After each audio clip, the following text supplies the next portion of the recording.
समजा तुम्ही 10 ते 15 वर्षांपासून एका कंपनीमध्ये रोज 9 ते 5 राबताय. घरचे हप्ते आणि संसाराची ओढाताण यात आयुष्य चाललंय. अचानक तुम्हाला कळतं की मालकाने कंपनी विकली आहे. मनात धाकधूक सुरू होते की आता नोकरीचं काय. पण आज माझ्याकडे एक असं उदाहरण आहे ज्याने सध्याच्या सेल्फी जगामध्ये एक नवा इतिहास लिहिलाय. ही गोष्ट आहे ग्रॅहम वॉकर नावाच्या एका अशा उद्योगपतीची ज्यांनी आपली कंपनी विकून मिळालेले 2100 कोटी रुपये आपल्या 540 कर्मचाऱ्यांना वाटून त्यांना रातोरात करोडपती बनवले. ही एखाद्या पिक्चरची स्टोरी वाटत असली तरी हे खरंच घडलंय. फायबर बॉन्ड या कंपनीचे माजी सीईओ ग्रॅहम वॉकर यांनी ही भारी गोष्ट केली. कोण आहे ते ग्रॅहम वॉकर आणि त्यांनी हे असं का केलंय?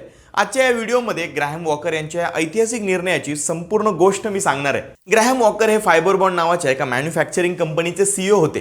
ही कंपनी डेटा सेंटर्स आणि टेलिकॉम क्षेत्रासाठी लागणारे मोठे प्रोटेक्टिव्ह इन्क्लोजर बनवते. ग्रॅहम वॉकर यांच्या वडिलांनी 1982 मध्ये या कंपनीची सुरुवात केली होती. त्यामुळे ग्रॅहम वॉकर यांच्यासाठी ही कंपनी फक्त प्रॉफिट कमवण्याचं साधन नव्हती, तर ती त्यांच्या कुटुंबाचा एक वारसा होती. आणि त्यात लुईझियाना सारख्या ठिकाणी जिथे रोजगाराच्या संधी खूप मर्यादित होत्या, तिथे या कंपनीने शेकडो कुटुंबांना आधार दिला. पण 1998 मध्ये एक घटना घडली. फायबर बॉन्ड कंपनीच्या फॅक्टरीला एक भीषण आग लागली होती. या आगीत संपूर्ण फॅक्टरी जळून खाक झाली, यंत्रसामग्री उद्ध्वस्त झाली आणि प्रोडक्शन पूर्णपणे ठप्प झालं. कंपनी उभरती होती, त्यामुळे कोणत्याही सामान्य कंपनीसाठी हा रस्ता संपल्यासारखाच होता. अशा वेळी कोणताही मालक आधी स्वतःचं नुकसान कसं कमी होईल हे पाहतो आणि विमा उतरवलेले पैसे घेऊन कर्मचाऱ्यांना कामावरून कमी करतो. पण ग्रॅहम वॉकर यांच्या वडिलांनी तेव्हा एक अजब निर्णय घेतला. फॅक्टरी पूर्णपणे बंद असतानाही त्यांनी एकाही कर्मचाऱ्याला कामावरून काढलं नाही. प्रचंड आर्थिक नुकसान सोसूनही त्यांनी कर्मचाऱ्यांचे पगार चालूच ठेवले. या एका निर्णयाने मालक आणि कर्मचारी यांच्यामध्ये जे नातं निर्माण झालं ते पुढील अनेक दशकं टिकून राहिलं. आणि यातून कर्मचाऱ्यांनाही कळून चुकलं की आपला मालक फक्त नफ्यासाठी नाही तर आपल्या अस्तित्वासाठी उभा आहे. कदाचित ग्रॅहम वॉकर यांच्या आजच्या निर्णयामागे सुद्धा त्यांच्या वडिलांचे हेच संस्कार कारणीभूत असणार यामध्ये शंकाच नाही. वडिलांनंतर ग्रॅहम वॉकर यांनी कंपनीची धुरा सांभाळली आणि टॉपला नेलं. कंपनी आता जागतिक स्तरावर ओळखली जाऊ लागली. यशाच्या पायऱ्या चढत असताना ग्रॅहम यांनी कंपनी विकण्याचा निर्णय घेतला. न्यू स्टेट कॅपिटल पार्टनर्स या फर्म सोबत हा व्यवहार चक्क $1.7 बिलियन म्हणजेच अंदाजे 14,000 कोटी रुपयांपेक्षा जास्त रकमेला ठरला. सहसा जेव्हा एखादा मोठा व्यवहार होतो तेव्हा त्याचे सगळे पैसे मालक, त्यांचे नातेवाईक, प्रमोटर्स, शेअर होल्डर्स यांच्या खिशात जातात. जागतिक कॉर्पोरेट जगामध्ये हाच नियम आहे.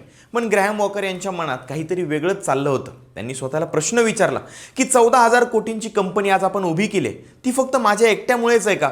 तर नाही, माझ्या कंपनीमध्ये असलेल्या त्या 540 लोकांच्या घामामुळे ही कंपनी उभी आहे, ज्यांनी ऊन वारा पाऊस न पाहता फॅक्टरीमध्ये रात्रंदिवस मेहनत घेतली. ग्रॅहम वॉकर यांनी ठरवलं की या यशाची फळं फक्त मी एकटाच खाणार नाही आणि त्यांनी जाहीर केलं की कंपनी विक्रीतून मिळालेल्या पैशांपैकी 15% हिस्सा हा थेट कर्मचाऱ्यांना वाटणार आहेत. 15% ही रक्कम छोटी मोठी नव्हती.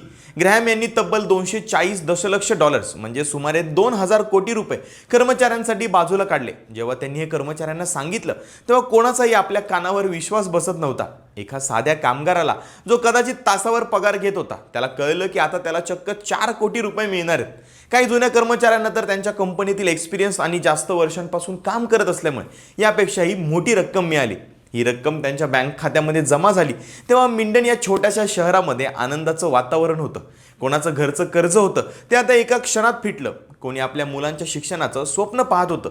त्यांच्यासाठी पैशांची अडचण कायमची दूर झाली. अनेकांनी स्वतःची घरं घेतली. एका कर्मचाऱ्याने सांगितलं की आम्ही कधीच कंपनीचे शेअर होल्डर नव्हतो, तरी मालकाने आम्हाला शेअर होल्डर्सपेक्षा जास्त नफ्याचा वाटा दिलाय. ग्रॅहम वॉकर यांचा हा निर्णय खरं तर एक नवीन बिझनेस आदर्श आहे. ते म्हणतात की यश वाटून घेणं हे सर्वात मोठं यश आहे. कंपनी एका माणसाने नाही तर एका टीमने उभी राहते. त्यामुळे जेव्हा तुम्हाला मोठा नफा होतो तेव्हा त्या टीमला विसरणं हा अन्याय आहे. आजच्या युगामध्ये जिथं माणसं ही फक्त आकडा किंवा रिसोर्स म्हणून पाहिली जातात, तिथे ग्रॅहम वॉकर यांनी सिद्ध केलंय की कर्मचारी हा फक्त तुमच्या कंपनीचा सर्वात मोठा पार्टनर असतो. आज ग्रॅहम वॉकर यांचं नाव जगभरात आदराने घेतलं जात आहे. खऱ्या अर्थाने श्रीमंत तोच असतो जो आपल्यासोबत चालणाऱ्या लोकांनाही सोबत घेऊन पुढे जातो. ग्रॅहम यांची ही गोष्ट आपल्याला खूप काही शिकवून जाते. आपल्या यशामध्ये कोणाकोणाचा वाटा आहे याची जाणीव असणं हेच खऱ्या लीडरचं लक्षण आहे. आजच्या जगामध्ये जिथे मोठ्या कंपन्या ले ऑफ करून लोकांना कामावरून काढतायत, तिथे ग्रॅहम वॉकर यांनी माणुसकीची आठवण करून दिली. तुम्हाला काय वाटतं? भारतातल्या मोठ्या कॉर्पोरेट कंपन्यांनी असा आदर्श घ्यायला हवाय का? कमेंटमध्ये तुमचं मत नक्की सांगा आणि अशाच माहितीसाठी लगावबत्ती यूट्यूब चॅनलला सबस्क्राईब करायला विसरू नका.